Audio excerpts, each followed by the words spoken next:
Welcome to the Becoming Superhuman podcast, where we interview extraordinary people to bring you the skills and strategies to overcome the impossible.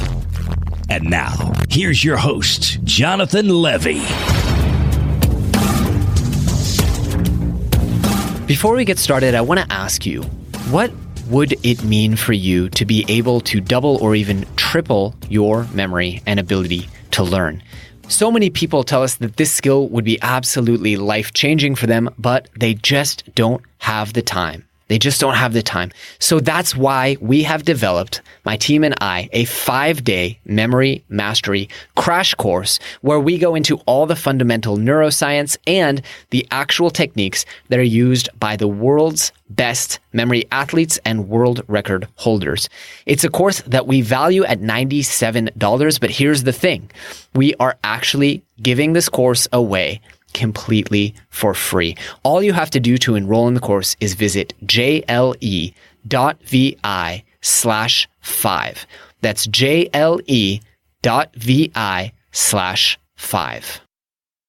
Greetings, SuperFriends, and welcome to this week's episode, which is offered up to you bountifully, thanks to a wonderful review from Cluthberg from the United Kingdom of Great Britain and Northern Ireland, who says, gratitude to JL Audio.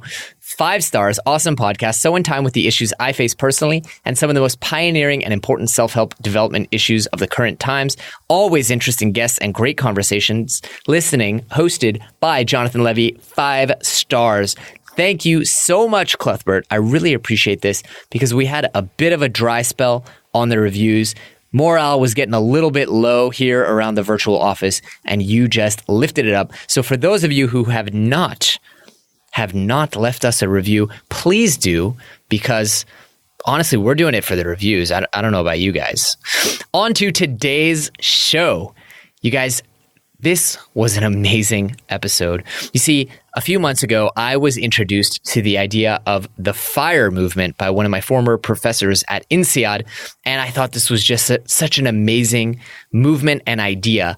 Financially independent, retired early. It's a movement of people who are obsessed with finding out smarter ways to live and invest so that they don't have to worry about money and then can work if they want to and not work if they don't want to. Just get the whole money thing out of the way so you can do whatever your life's purpose is, whether that's be with family or volunteer or run a business if that's what you want to do. So I talked to past podcast guest Diana House, and I said, who do I need to talk to in the personal finance space? Who's a rock star? And she introduced me to today's guest. His name is Michael Rosehart. He's now 26 years old. He retired at 24. He was a self-made millionaire long before then.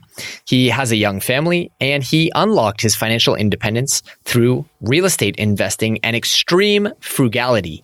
He bought his first property at the age of 19 in 2012 while still in university studying business finance, and he scaled up to build a 15-property portfolio in 2017 that cash flowed over $12,000 a month net.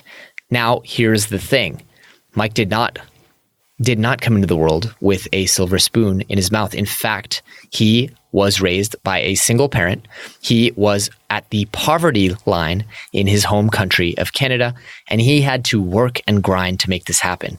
Now, how does someone go from being at the poverty line, effectively, from what I understood in my research, to being a multi-millionaire in just a few years? Well, in this episode, we're going to learn about that. But more importantly than learning how to make a whole bunch of money, which is a great topic, we're actually going to learn why. Why do it? What does Mike work on? Why does he do the things he does? Why is he so invested in giving back? And here's what I think is so cool about this episode and about Mike. Mike does not have anything to sell you. In fact, he doesn't care if he never makes $1 off of you. He is able to do the things that he's passionate about, like coming on this podcast and sharing his wisdom completely out of the goodness of his own heart, because he's set for life. And I think that's so cool. And I wonder what the world would look like if more people could just do whatever they wanted, giving back to others, doing things of kindness, or just learning and improving and growing the world because they didn't have to worry about money. Now, of course, I pitched Mike on creating an online course for all of you because I think he has so much more knowledge to offer than can be offered on a simple YouTube video or a simple podcast episode, as you will see. But I really enjoyed this episode. I plan on making Mike a fast super friend of my own, and I know you guys are really going to enjoy everything he has to say. So without any further ado, Mike Rosehart.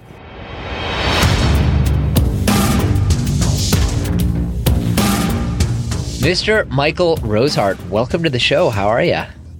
Good. Thanks for having me. You know what? Thanks for being here. I'm really excited to have this conversation, and the timing is really, really good. I have to admit, my team approved this for me because they know everything that I'm interested in, and they're like, you've been really obsessed with real estate lately and asking questions and learning about real estate and investing, and people have turned me on to this whole FIRE movement thing that, I'm behind the times apparently. So I'm really excited to learn more about it and hear your story. Yeah, I'm excited to share it. Honestly, that's the whole reason I'm on YouTube and on social media is because I'm trying to get that message out there about the FIRE movement. And, I think real estate is a great vehicle for getting extraordinary returns with the help of cheap debt and leverage. So that's the real reason real estate is so attractive, I think, overall. So before we kind of get too deep into all the real estate stuff, tell me your story. I mean, it's admittedly a little bit of a shorter story than our average guest. You're a very young guy, but do tell. Yeah. So the shortened version, I guess if I gave you my whole life story, we'd be here for a few days. But I guess at 16, 17, I discovered online this movement, this early retirement movement. I found this guy, Jacob Lundfisker, who had created this blog, Early Retirement Extreme. He was the first to kind of, or at least one of the first that I'd ever found back in 2009, 2010, that was talking about this early retirement movement. And so when I was 17, I moved off on my own, went off to university, and I was in my dorm room, and I didn't grow up with a lot. We bounced around from house to house, single mom, family household. We didn't have a lot of money. So for me, I saw, financial security as, life security, because I remember us going between paychecks and sometimes not having enough for food or even for, to enjoy our life. So I thought financial stability was the secret to life. And that was the reason I was going to university in the first place to study business. And so for me, I was fortunate that I found that so early because I dove really deep into the concept and found out that it's actually relatively simple and more psychological than it is, financial. There's more that you have to do, I think, on the mental side than there is really to understand the math. Math's pretty simple.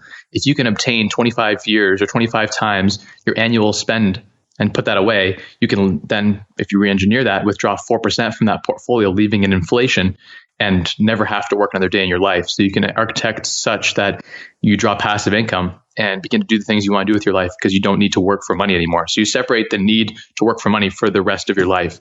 And if you're smart about it, you can do it in about 5 to 7 years. I don't say smart. Smart's the wrong word. You don't need to be smart to do this. You need to be diligent. If you're diligent about it and you follow the principles and the tenets of FIRE, you will succeed. That's the thing I love about it so much. And that's what I share on my YouTube channel about so much is that anyone can do this. You could be an ordinary person with an average full-time job and unlock FIRE. That's the beauty of it. It's not something like Amazon affiliate marketing where, 1 in 100 succeed, 99 fail. 100 of 100 succeed if they follow the formula and they can stay dedicated to, spending less, earning more, and then maximizing the difference. So I want to get into that formula because I totally agree with everything you're saying, but give us an idea of what your life looks like today. I mean, I saw in my research, you have a 7-figure net worth. Do you work? What does a day look like for Mike Rosehart? Okay, good question. Yeah, so today is sort of different than last year even. I had sold off a good portion of my real estate portfolio I took a job at 21 working full-time when I graduated after a 4-year degree at the Richard Ivey School of Business, one of the top business schools in Canada. I took a job and figured that working for someone else wasn't for me. Yet I slugged for 3 years. I was an analyst, then a senior analyst, then a manager. The whole time I was slugging money aside to buy real estate. Bought my first property at 19 using summer job money and good part-time job money. So I was into real estate relatively early on at 19 years of age, and I was house hacking. So basically living for free. Today, this kind of transition over time from just being interested in real estate to eventually it becoming my everything. And so I quit my job at 24 and retired early, being one of the youngest retirees in North America, to do it with, I didn't necessarily create any successful company. I just was a diligent saver and a smart investor. And so basically at 24, I quit my job. I'm 26 today. Today we have 55 buildings in Ontario, Canada. What ended up happening was friends saw the kind of returns we were getting. through using cheap debt on real estate. So we were getting 25, 50% return on people's investment. And so the money just kind of flooded in. And now we've got about 55 buildings, an 8-figure portfolio, and it's growing about a property a week at this point without, really even putting gas on the fire at this point. I'm not even really actively trying to push that. But it is definitely something now that I enjoy. And it's something I do because I love it. I have my second daughter is going to be born very soon. So I'm fortunate to be with my wife, and we have a 3-year-old daughter. And again, having a second one join the family is awesome.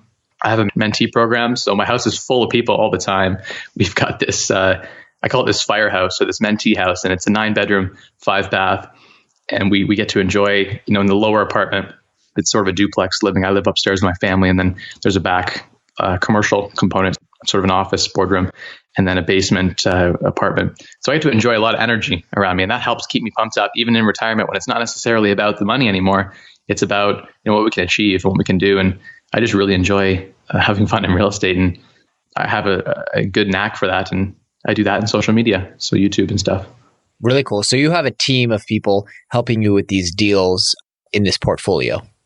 Correct. Yeah. I mean, I work with 1 or 2 guys on the acquisition side. I do primarily all of the acquisitions myself. Like, I'm actively involved in every acquisition deal currently. That's because I love the hunt and the chase of finding a real estate deal and then unlocking the value. So I'm really good at going into a property and seeing exactly how the space should be transformed to optimize for cash flow and for value add. So that's been something I'm really good at. And we leverage that to buy properties for, say, 200, 300,000, and then have them be worth 300, 400,000, 500,000 when we're done, and creating a lot of upside. And then we also focus on cash flow of $1,000 to $2,000 a month profit per property.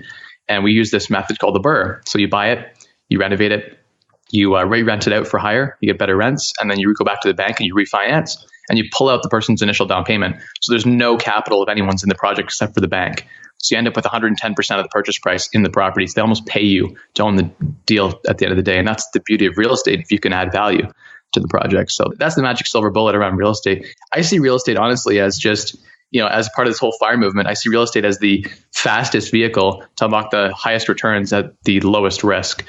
And so, risk is proportional to return in most cases. I think with cheap debt, borrowing at 3.5% from the A-lender banks against real estate, you get a bit of arbitrage.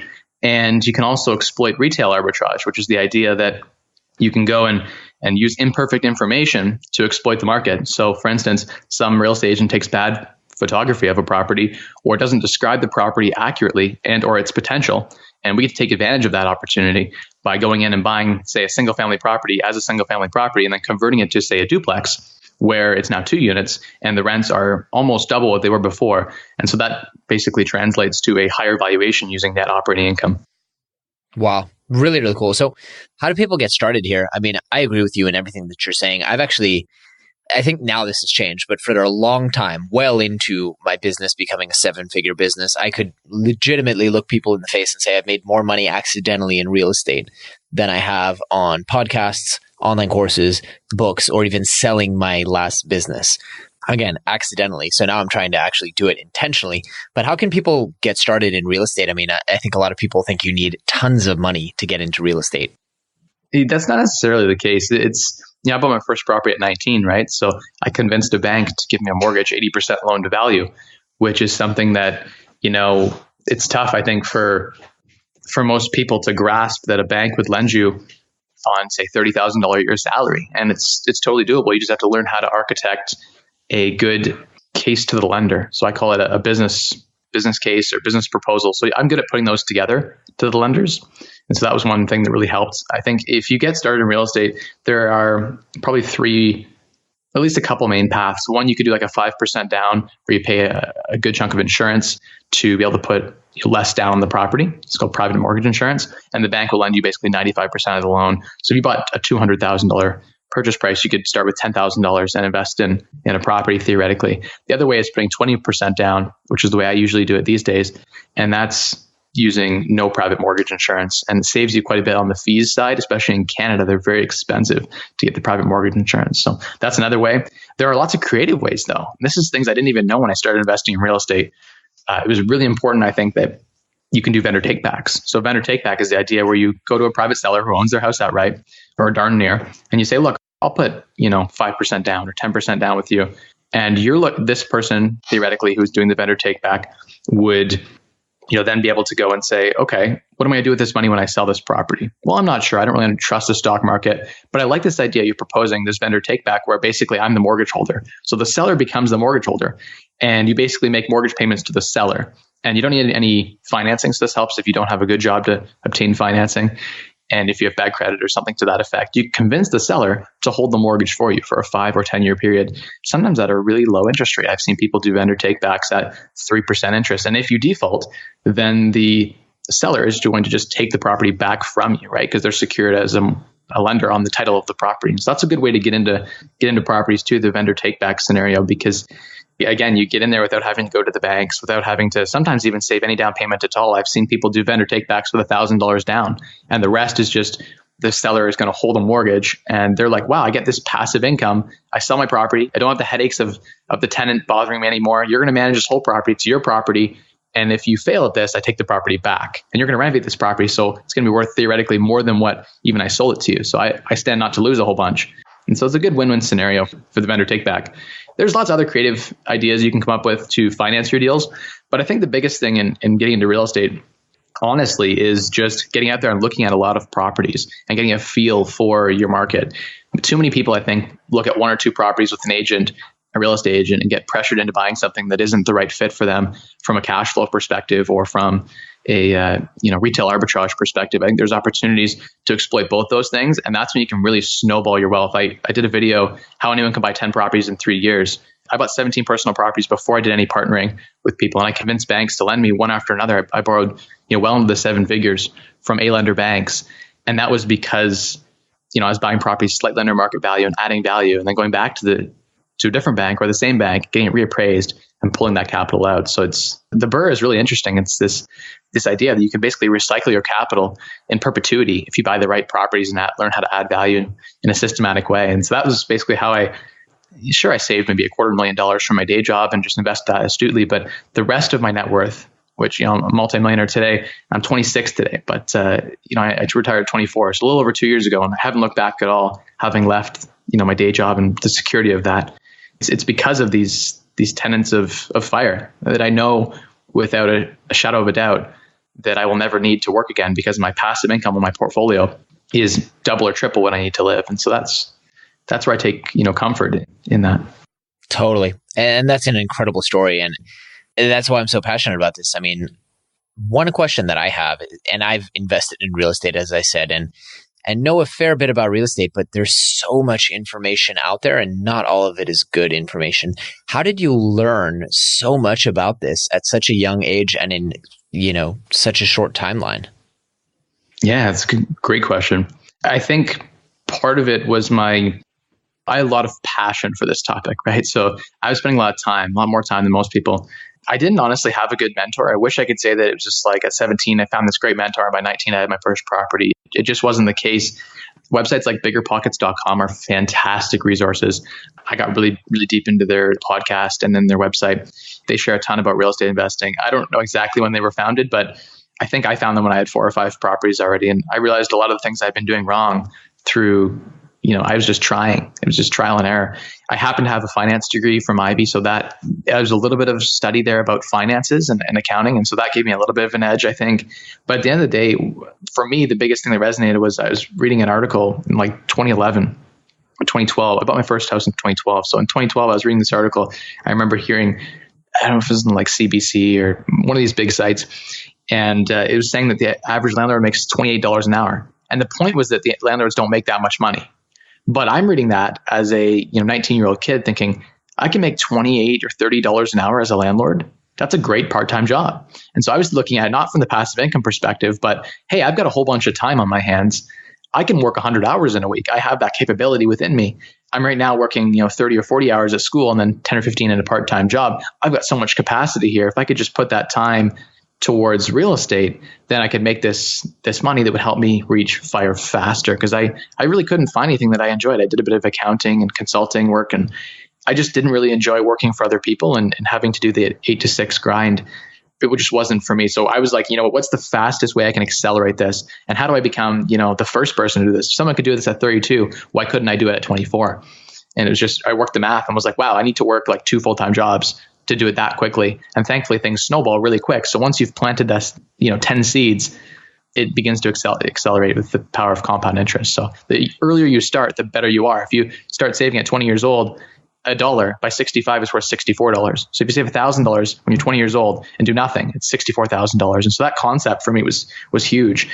I think if you just, wow, I can save $100,000 now, and in my young 20s, that's worth, like $64 million when I'm 65. So the power of starting young is so, it just compounds so quickly. And every year you do it sooner, you take action today. You can't change the past, but you can take action today. Don't put it off to tomorrow. And so I was always just continually taking action. And to your point, what kind of got me there, just trial and error. My first property, I didn't buy it under market value. I spent a lot of money renovating it, probably more than I should have. And I lived in it to make it okay. I kind of house hacked it. We're renting out other rooms to cover the mortgage. So I was living for free through school. But I made the best of a bad situation. I got tricked into buying a bad deal. An agent tricked me into buying the wrong property at 19. I didn't know any better. And through that failure, I learned how to fail quickly and recover from that. And then I moved forward from it and said, I'm not going to make this mistake the second time. I'm going to get better. And the second time I had to put 25% down on the property at the last minute because the bank pulled their financing on me. And so that was another mistake I learned about financing and getting a second backup approval. So I always have 2 approvals when I was closing a deal, and little things like that I just learned. And I sort of accidentally discovered the BRRRR before it was being talked about online when I went back to the bank. And this was in a time when my market was very flat. There was no appreciation from real estate in my market. So over a 3-year span, there was like 1% appreciation. So if you weren't adding value to your property, there was no gain, no upside. So you couldn't accidentally make money in real estate for a while in my market. Now you can. I mean, it's really good. Thankfully, in my market, we've done very, very well. But in that time, there was very flat. And that was a great opportunity for me because then I could separate, what was the value add versus what was just market appreciation. And that was where I really honed in on, I renovated a property, added some bedrooms, increased the rent, brought an appraiser through. And he explained to me, this is your rent, this is your net operating income. This basically makes your property worth Y. And I'm like, oh, really? So all I have to do is just add some bedrooms, add an extra unit, get more rent, and then the property's way more valuable. That only cost me $10,000 to do. And I just added $80,000 in value to this property. And he's like, yeah, that's how it works. So I'm like, wow, this was like, I'm like, okay, now I need to do this again. So I bought a 3rd property, a 4th property, and I saved all the rental income that I received from the first 4 properties, plus 100% of my day job income. We lived on half of my wife's income because one of my superhuman abilities is frugality. I can make dollars stretch so far. I'm good at just deal hunting. So we were living on very, very little and just saving everything. So I was able to save a down payment for my day job. I was making about $55,000 a year Canadian. And I was just saving basically all of that. And I had tax credits from my education that made me pay almost no tax. So I was just 100% tax-free, saving for 3 years my day job income and buying properties. And it accelerates. So it takes maybe a year to save your first down payment, but then you have rental income from that property plus the rest of your portfolio, and you're still saving. So then it takes like 10 months to save a down payment. And then it takes 8 months to save a down payment. Then it takes you 6 months because you get the rental income from the first 4. And then when you have the 5th one, you get the rental income from that coming in to help you save a down payment that much faster. And it just got to a point where I was like, I can save a down payment in like 3 to 4 months with my day job income and all of my rental property rental income profit. And so it just got to a point where like, wow, I'm making double from that than I am at my day job. I should probably focus on this real estate gig a little more intensely. And yeah, it's just, I'm really fortunate that things have worked out. I've uncovered this secret relatively early on in the game. Age has definitely been, being so young has been a really good thing. I mean, it also is incredible. There's been times where it's been tough, right? You walk in, agents are like, where are your parents? You walk into a property and they're like, well, where are your parents? Are you serious? You're going to make an offer on this? And so having a baby face obviously didn't help in the young days. When I was in my young 20s doing this, people just didn't, tenants would come in and be like, so are you renting this place for your dad? Or so a lot of that being young, but there's obviously some advantages to starting young. Totally. Yeah. I mean, the starting young is a really, really powerful takeaway for people if they're fortunate enough to use it. I mean, and also just that you've doubled down on this, because I think my mistake is I have 2 properties, and one of them I bought when I was 22, which was a long time ago. And I've just sat on that property and it's gone up a ton because it's in California, and that's all wonderful. But nice. Had I sold it, re-leveraged, I would be in a way better position. And I could have taken advantage of a $250,000 tax credit because I used to live in that house for a period of time. So just being lazy or complacent or too busy, I guess would be a better example. Too busy building my businesses, too busy serving my customers, too busy flying around the world to actually sit down and do this work, sell, re-leverage, redeploy capital has probably cost me many millions of dollars. Exactly. It's just about being efficient. One thing I really love when I get talking to some seniors in the real estate business, people have been doing this a long time. We've got 10 or 20 properties, and those guys hold on to their properties forever. And they've got this emotional old school mentality. And I got debating with one of them about the real estate rebalance. So no one talks about this in real estate, that you should rebalance your portfolio. The question you have to ask yourself is, would I buy this at market value today? Would I buy this property? If the answer is no, you shouldn't hold that property any longer. And there was a lot of properties in my own portfolio that were, I bought them for $200,000 and they rented for $2,000 a month. Now rents have gone up to say $3,000 a month, and the property is worth $500,000. It doesn't make sense to hold that property in my portfolio. I look for the 1% rule. That's quick math I use. So if a property's $300,000 valuation, needs to rent for $3,000 a month. If it's worth $1 million, needs to rent for $10,000 a month. That's roughly the rule of thumb I use. And so properties, after I renovate them, tend to be worth a lot more than what they were before. And the market's changed. Certain areas and segments in the city change. And areas you owned real estate before, you necessarily shouldn't. It's the same as if you had a stock portfolio. If you owned shares of Apple and it 10x'd and it was 80% of your portfolio, you should probably sell some of that and rebalance so you have a good asset allocation that's fair and true to your original goals of your stock portfolio. The same thing is true in real estate, and people just get emotional about their properties. They've lived in the property before, or they just like the property, or they're complacent, like you said, they're just too busy, and they don't go back and rebalance the real estate portfolio. And it really is a smart and prudent thing to do, and you'll have over your whole lifetime 10x more wealth if you did that sort of strategy. Oh man, yeah, guilty. So guilty. Like, I'm not getting anywhere near 1% on any of my stuff. And it's that, and the second you said, would I buy this? Hell no. I would never pay what my house is worth. Not in a million years. So why do you own it? Yeah, exactly. Well, I own it because I need your help 1031ing into something. But we could talk about that offline.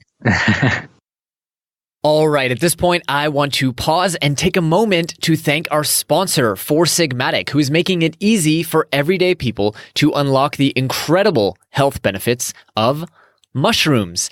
I originally learned about Four Sigmatic when I met their founder at a conference in 2015, and I have been pretty much obsessed with their products ever since.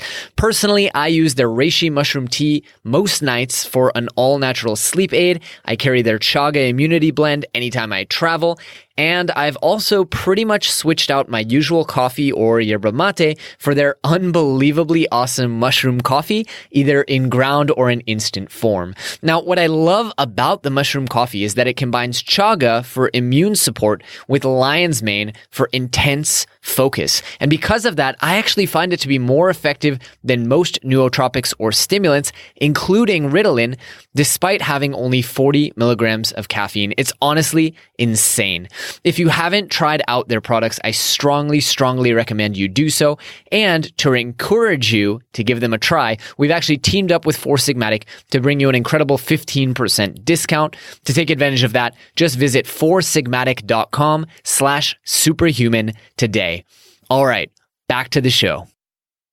You said something that raised the flag for me. You said, in my market. How come you're not investing in other markets? How come you're not diversifying across the country?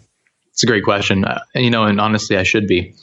For me right now, it's just been, we have a strategic advantage. In this market, I've got a list of 100 trades. And so here in Ontario, Canada, in London, Ontario specifically, we're a 500,000 population city. So relatively small. We're at about an hour and a half south of Toronto. So Toronto's, 5 million population. But the thing I think that I like about the London market is that we're in a sweet spot. 25% of our population is students. We have a huge university, a huge college. We're relatively recession proof, and we have a multitude of different businesses. I liked that London was the underappreciated. No one was really looking at London, Ontario. There was this special place in London where there was no large capital coming in, and I could get really good deals on properties and great cash flow. That's why I chose to invest heavily in London. And the reason I'm still here now is because I live here. I know the market really well. All the wholesalers in town either know me really well or bring me the off-market deals. A lot of the agents will call me with pocket listings. So a pocket listing is an off-market deal. It means that no one else has seen it on realtor.ca or the MLS system. That gives me a huge advantage because I'm not competing. And so because I have those ingrained approaches, I have a competitive advantage. And so in a new market, which we actually are exploring 3 new markets right now, we've got people there. We're sort of developing some trade relationships. and some property management relationships and that sort of thing. It's some wholesale and realtor relationships. But you need all of those relationships deeply ingrained before you move into a market to have that competitive edge or competitive advantage, right? So I think that you need that competitive advantage, or you might as well just invest in someone else in that market doing that. So if I was going to go to, say, Florida, and I had no advantage there other than my in-laws have a trailer there near Disney, but I've been there a few times, I have no advantage. I'm better off finding someone there who's an expert and partnering with them because they've got an edge. They can buy 80 cents on the dollar because they know the market, they know the people, they know the trades to get the work done. If you don't know any of the trades to get the work done, you'll end up paying those astronomical contractor prices that people pay who don't have the supply to the subtrades. So they just have to hire a GC. So what I say is this: if you don't have a competitive advantage, you might be better off buying a REIT. So a real estate investment trust, it's the exact same thing. Basically invest with someone who does what I do on a bigger scale. They're supposed to have economies of scale that net of fees make them more efficient than the small guys. So in theory, the real estate investment trusts can pay 1% per month, so 12% annualized return plus some appreciation on the portfolio that they hold. So a residential REIT, whether it's private or publicly traded, should in theory, if you had no competitive advantages, perform equally well. Now, there are obviously some REITs can't leverage as well as individuals can. So, for instance, they can only, I think, lever they have to put 35% down on the properties that they're buying because they're so large. And so they don't get the same levered return that we do or the same cheap debt because they're getting more commercial debt. But at the end of the day, if you have no competitive advantage, it might make more sense to just buy into a really good private real estate investment trust and get similar type returns to outsourcing everything in a market where you have no competitive advantages. And so that's been my answer is when I have developed a competitive advantage in a market, I'm happy to go there and to do something there where I can add real value. But if I can't add real value, then I'm just investing there to diversify. And if I wanted to really diversify, I just buy a REIT that owns shares in many different countries of all the different properties. Wow, very smart. Now, that's another thing I wanted to ask you about. Team. I mean, if people want to start this out, they need people that they can trust. And I think that's the biggest hurdle. I want to invest in Phoenix. I potentially want to invest in New Jersey. I don't have any people on the ground. Tell me about that process of forming that team.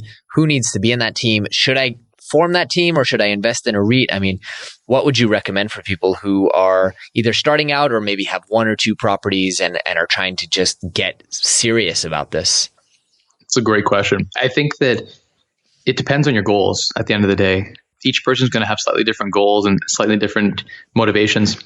I think that if you have one or two properties, you're probably better to double down in that market that you already have properties in because you likely have a competitive advantage in that market. You've developed relationships with subtrades and things like that. But if you did want to branch out and go into a different market for whatever reason, I think the question is, what is your time worth? So someone like yourself, your time is extremely valuable. I don't know that it's worth it for you to be flying down and developing relationships with subtrades and real estate agents and the like. You're probably better going down and finding someone like myself who's in that market already, who's an expert. Maybe they're a real estate agent who's really connected. Maybe they're someone who does this for a living. They're a real estate investor full time and they do joint venture partnerships. And you could provide some value there's basically three components to real estate, right? There's money, management, and deal. So money, management, deal is the whole thing. If you have two of the three, the third one comes on its own. So if you have all the money in the world and you have an unlimited flow of really good quality deals, under market deals, the money just comes. I just put that out there on social media and the money will just pour in because I've got deals under market value, which no one can find. And I have the management on lockdown, which means I have all the subtrades, the management of the properties, like property management, subtrade management, all of those pieces put together. If you've got those and that experience, the money just comes. If you don't have any money and you can master the management, and you can master a deal flow, it's just the one of the three. You just need two of the three. And so basically it's just getting those three pieces of the real estate deal, the triangle together. And then you've got basically mastery over that market. It really comes down, it's tough to answer for yourself. I think your time is really valuable. Similar to someone who, I don't know, if you have one or two properties though, it might be worth your time. It might be worth it to go down there and develop those relationships. So the way I would go about doing that is I would call out to 10 or 20 real estate agents in that market, identify the top real estate investing agents, not single family home sellers, but the guys who specialize and understand cap rates. First question I ask is, do you know what cap rate is? How do you calculate it? And if they can't understand they shouldn't be selling real estate to investors if they don't understand how cap rate works or how NOI, net operating income, works. And you'd be surprised, probably 3/4 of agents don't even understand what that is. And so that eliminates the bad agents right away. You get to the agents who understand the math. That's a good place to start. Get 5 of those agents, go fly down there and go look at properties with all 5 of those agents. Find out if those agents are getting under market pocket listings that they can sell you. And then those agents all will know trades. So that's been a good way to start, is you talk to all those agents who likely know trades. And then through trades, you meet more. Talk to an electrician. I'm like, hey, do you know a good plumber? He's like, oh yeah, I know 2 plumbers who are decent. Can you send me references? And so that's sort of how you build the network. And through trial and error, I always give a contractor a small job to start. Like, hey, could you just come over and put a new vanity in? Or just, paint this area here, or, build a small wall. And then I can test them from there. If you're far away and you're not in that market, you need to have them be taking really good pictures and then basically sending you all of that and documenting it. It's ideal to have 2 people. So I would have like one trade who's independent of the other, and have the 2 of them send me separate pictures and tell me exactly what's going on. That way you can have like sort of cross training, or send your agent in to come take a look at the property once a week for you. And they can give you sort of an independent opinion to make sure you're not being screwed when you're away. Like when I'm on vacation, I'm traveling the world and I'm not here in London, I've got people going in to cross reference and check in to make sure the projects are going smoothly and no contractors are playing any games. I mean, I admittedly I have a good crew of guys, so I can trust them really well, but still, it's good to have that second check. So I'm confused, and I'm understanding that your term for retired is different from my term for retired, and most people, because I think most people's term for retired is just sitting on their ass. But you're actually a pretty busy guy. You're flying around, you're blogging, you've got a ton of projects, you have this whole portfolio. So what does retired mean to you? Yes, that's a good question. The term financially independent, retired early, the FIRE movement, is this idea that you're financially independent. So what that means is you have 25 years of living expenses set aside, desired living expenses. So you say, how much is my desired life going to cost me? The life that I want to live, what does that cost me for the year?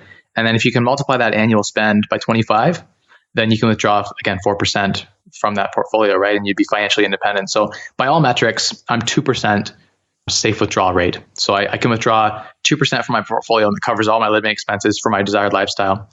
What that means is that there's no chance I ever have to work another day the rest of my life, so long as I'm, invested in, say 90% equities, 10% bonds. Assuming I sold my entire real estate portfolio and just put it in the stock market, theoretically, using past data, it would say that I would have a 0.001% chance of ever depleting any principal. So I'd just be living on interest growth. What that means is that work is optional. And so when I consider retirement as doing whatever you want to do with your life for the rest of your life, that's when you're retired. That said, I spent maybe 9 months actually retired when I was 24. And it was extremely boring for me. Like I sold 11 of my personal properties off. I raised $1 million cash and went to put it in the stock market and thought, I'm going to be done. I'm not even going to worry about having to manage the manager for my real estate portfolio. So I'd sold everything. And I was off down to 4 properties. These are like my favorite 4 properties. They were really well optimized. And I had the tenants there were so handy. They could take care of the property for me. And we just had really good relationships. So I just went on a trip across Canada. I went up to basically the Yukon, went all the way west to Vancouver and then up to the Yukon and visited some family and had some fun. Came back and did a bit of gaming. I used to be a pretty big gamer, so I played games like League of Legends and things like that and did a bit of gaming, hung out with a lot of friends that I've been putting off because I used to work like 15-hour days, and then got really depressed.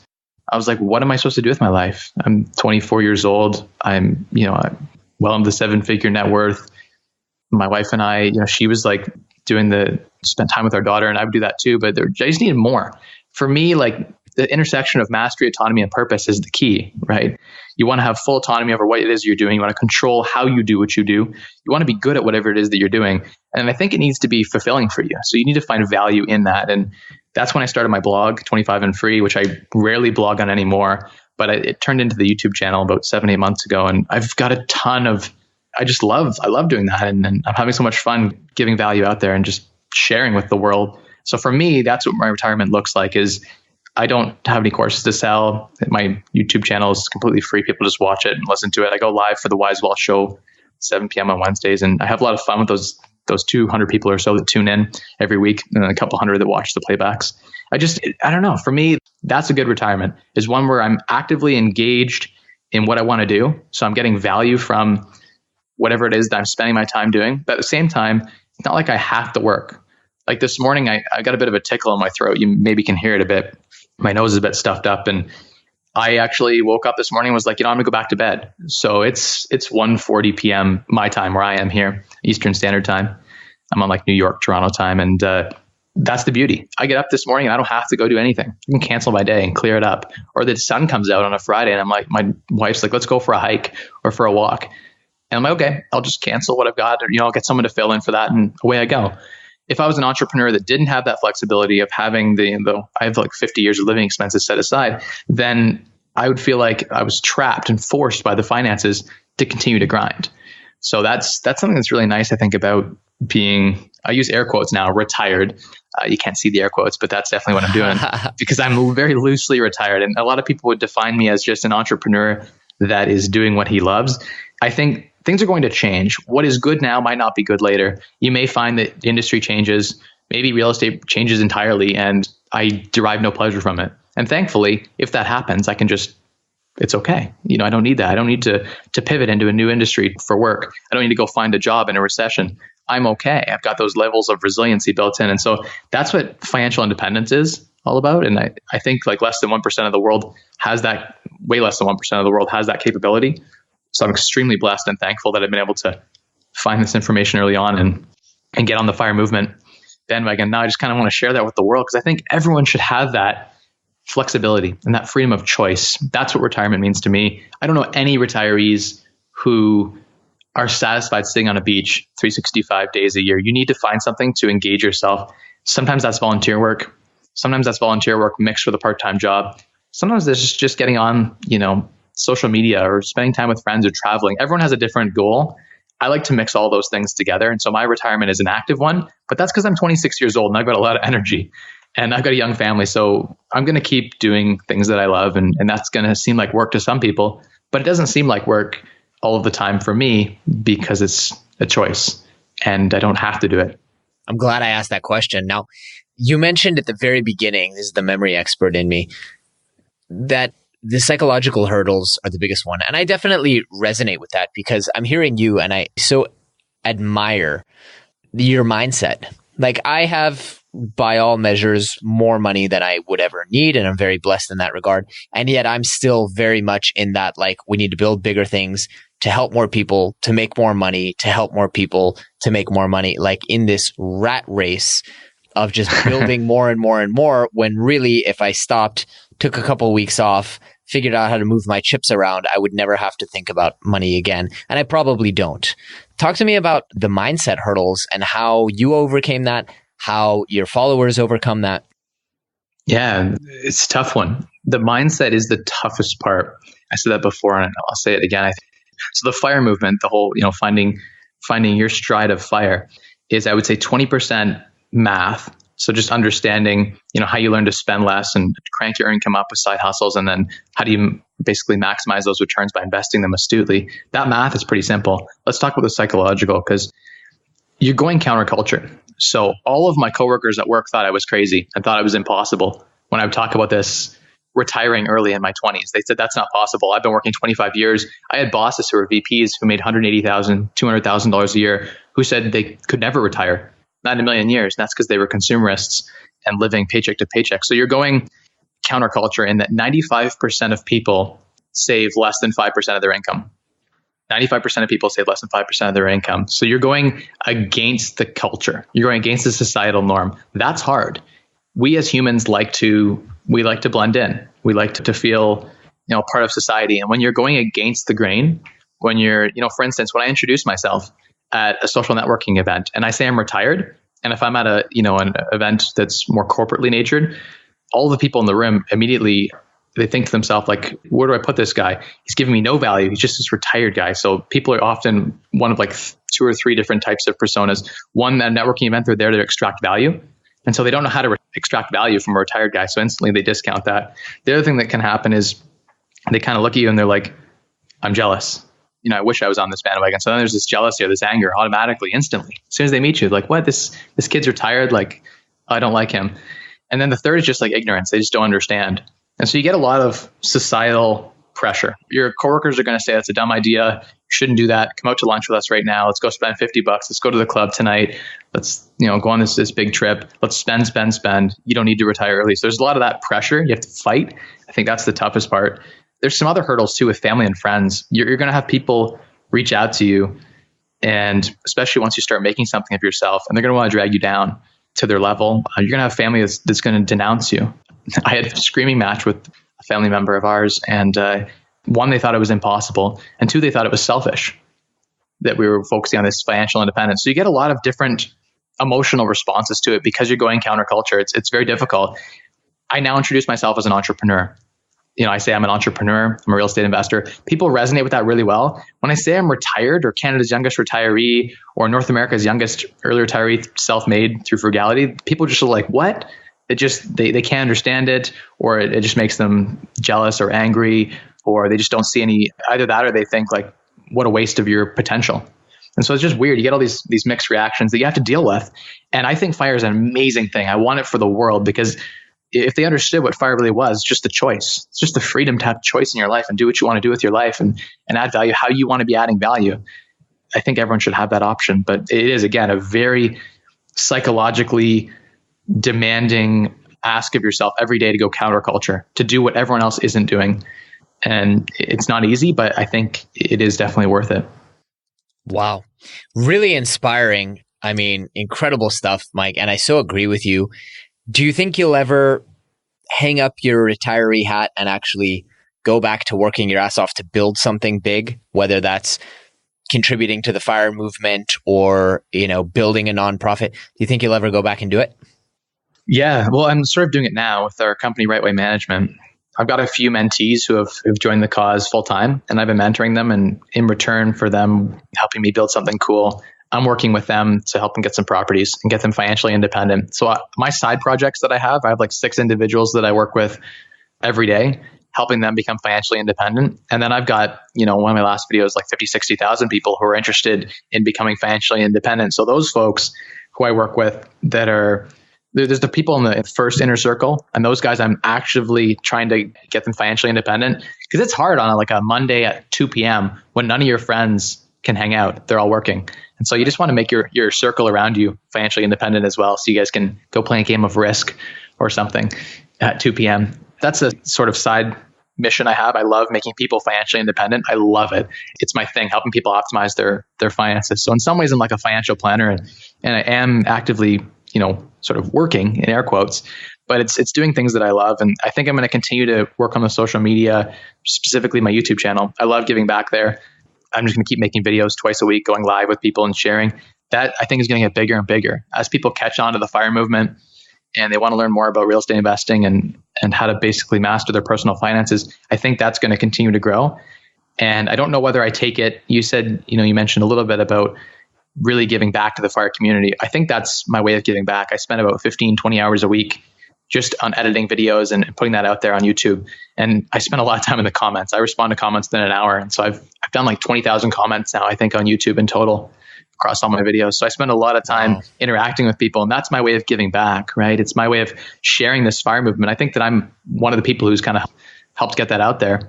So it's really exciting that I get to do that. So I'm going to continue to do that. It isn't necessarily about the money for me. That's why I don't do any partnerships on my channel or anything like that. I get a little bit of ad revenue, but again, it's like less than $1,000 a month. It's really, again, just about the giving back. I believe truly, if you give value, people ask me, like, what's the best way to kind of succeed in life? And I say, if you throw value out there, just continue to throw it out there every single day. Don't ask anything in return. You'll be showered in value. So if you just throw value out there every single day, and you know this, you put in podcast episodes out there and YouTube videos, if you throw that out there, if people call you and ask you for help and you respond back and give them help, that will come back to you in spades. And so I just believe that, like, just throw value out there. If you have a mentor that you want to be a mentee for, you go out there and you throw some value to them. You say, hey, could I do all your financials? What can I do to help you? There's something I could do to help you. Maybe I could follow you around and just get you coffees. Whatever that is, if you throw value at that person, they will then feel like they need to provide value back to you. And so that's been something I've always done, is just thrown a ton of value to people. And then in response, like, wow, this guy's throwing me so much value. How can I pay them back? And so that's the human nature. When you give someone value, they want to give you value back. And so that's the greatest advice right there. Just continue to throw value out there. And so my retirement is going to be, and I'm not really actively retired right now. I would say I'm more actively an entrepreneur than I am retired. Maybe I'll tone it down a little bit, do some more traveling in the near future. But I think you got to have that purpose. You've got to be doing something that's going to get you that self-actualization, that makes you feel like you're doing what you're meant to do on this earth. Wish I had a cleaner answer for you. No, that's fantastic. And I see we've come up on time. I didn't ask you any of our kind of standard questions, but are there any other things that you do to know? No, by all means, it just means you are too interesting for me to get to them. Are there any other kind of things that you do to keep yourself at high performance on a day-to-day basis? Yeah, procrastination's a big one for me. I get stuck procrastinating. So the way that I kind of motivate myself is, I don't know, goal setting is a big one. I do a lot of journaling and goal setting. Mm-hmm. So I find if I do that in the morning, or I do that, later at night after I put my daughter to bed, I'll go down and do some journaling or some goal setting. And that helps get me motivated. When I get into the space of setting goals for myself and thinking through that, or planning my day out, the following day, that just keeps me on track and keeps me accountable. That's been a big one to keep me on goal. Really awesome. I wish I had something easier, but that's it. That's a great one. Where should we send people if they want to get in touch with you and learn more? We will obviously link them to your YouTube channel, but I imagine that there's other places you'd want people to check out. Instagram's a great place, at Mike Rosehart. I respond to a lot of DMs there, and I do, stories 5-6 times a day. So that's a place if you want to check out what I'm up to. That's the place to get a hold of me. Awesome. Mike, this has been such a blast, such a pleasure. I want to thank you. But first, I want to ask you, if people remember one message from this episode and they carry it with them for the rest of their lives, what would you hope for that to be? That's a tough ask. At the end of every YouTube video, I say the secret to unlocking a wealthier you is to spend less, earn more, and maximize the returns. And so I think those are the 3 levers to mastering FIRE. And so if they could take away one thing, I would say understanding those 3 levers and then respecting the hell out of them. Because a lot of people understand it and then don't take action on that. They don't stay diligent and dedicated to that goal. So stay true to yourself and stay true to your goals. Fantastic. Mike, an absolute pleasure. Thank you for being on the show. Thanks for having me on. All right, super friends, that is all we have for you today. But I hope you guys really enjoyed the show, and I hope you learned a ton of actionable information, tips, advice that will help you go out there and overcome the impossible. If you've enjoyed the show, please take a moment to leave us a review on iTunes or Stitcher, or drop us a quick little note on the Twitter machine at GoSuperhuman. Also, if you have any ideas for anyone out there who you would love to see on the show, we always love to hear your recommendations. You can submit on our website, or you can just drop us an email and let us know. That's all for today, guys. Thanks for tuning in. Thanks for tuning in to the Becoming Superhuman podcast. For more great skills and strategies, or for links to any of the resources mentioned in this episode, visit www.becomingasuperhuman.com/podcast. We'll see you next time.